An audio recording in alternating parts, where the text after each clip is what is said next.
Disclaimer. The views and opinions expressed in this episode are those of the GOAT, or the greatest of all Titos, and do not necessarily reflect the views or positions of all Titos or uncles around the world.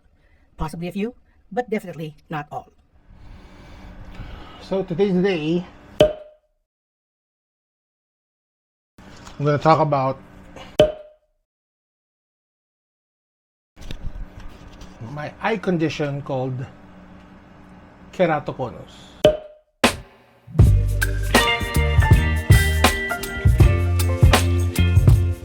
And I'll be doing it by showing you the type of contact lens that I'm wearing.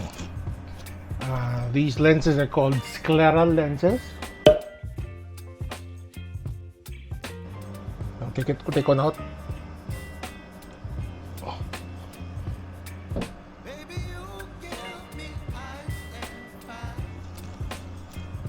So it's dome shaped because the middle, the deeper part is meant not to make contact,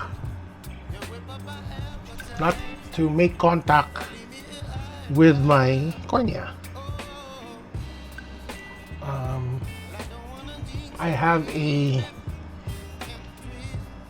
eye condition called keratoconus, wherein my cornea is so deformed because it is so thin. That's a disease. The disease is where my cornea is thinner than normal. And because of that, alam mo yung concept ng pag nafa-flat yung, or pag numinipis na yung gulong, na get so thin at certain areas that it bulges out. And I'm sure a lot of you have seen that, and that's what roughly a majority of my corneas are in that shape. Because of my condition, I am, I don't know, legally blind or medically blind, not sure. And I was diagnosed with this eye condition, keratoconus. Sorry if I'm rubbing my eyes, medyo kakahubad ko lang. So, I was first diagnosed with this condition in 1993. I was 15, 16, on my last year in high school. And the initial, yung sabi ng doktor back then was that I'm gonna be blind by when I turn 40. I'm 45. I'm turning 45 this month. I'm not blind yet. So, by God's mercy and grace, I think na-extend niya yung mata ko. So yun nga. So my cornea is so deformed. Yung description ng doctor ko is parang meron siyang peaks and valleys on the surface of my cornea. That's why when when they try to measure what my eye grade is, because nga of those peaks and valleys, alam mo naman dun sa machine na yung sisilipin mo yung parang may tititigan mo house yata or balloon or what that. It only looks at one point in the eye to get your grade. So imagine, because of all those peaks and valleys na sinasabi, maggalaw lang ng half or even a quarter of a millimeter to the left, to the right, up or down, iiba na yung grado. And because of those, again, peaks and valleys, ang hirap kuhaan ng accurate measure kung ano yung mata ko, kasi it could either be too high, too low, or because salamin siya, it won't be consistent kasi magalaw lang ng konti ng mata ko. So the initial solution was for me to wear, back then they were called gas permeable lenses. They're really small. They basically sit on top of the cornea inside the retina, in the dark area. And the idea is, back then, it's going to push. So with certain fluid, you put the contact lens in, and it's going to push the the peaks and valleys flat into like a uniform shape, thus making me read or be able to see better. Pero years after that, it turned out that that technology was wrong, it was bad because it makes my eyes worse. And the next step into that, the upgrade of my contact lens is what you call the scleral lens. So like what I showed in the video earlier, it's cupped because like the middle part, the one that is actually supposed to interact with the cornea itself, it shouldn't touch the cornea. So what it does is with saline solution, you will fill that contact lens up, and when you wear it, it is the saline solution that should fill in those peaks and valleys, making it safer and being able to see better. 2012, I stopped wearing the scleral lenses because they were so uncomfortable. Back then, the method on how to measure or how to paano sukatin yung scleral lenses to fit my eyes wasn't that perfected yet. So I stopped wearing them and I opted for, which the next step is to get a cornea transplant.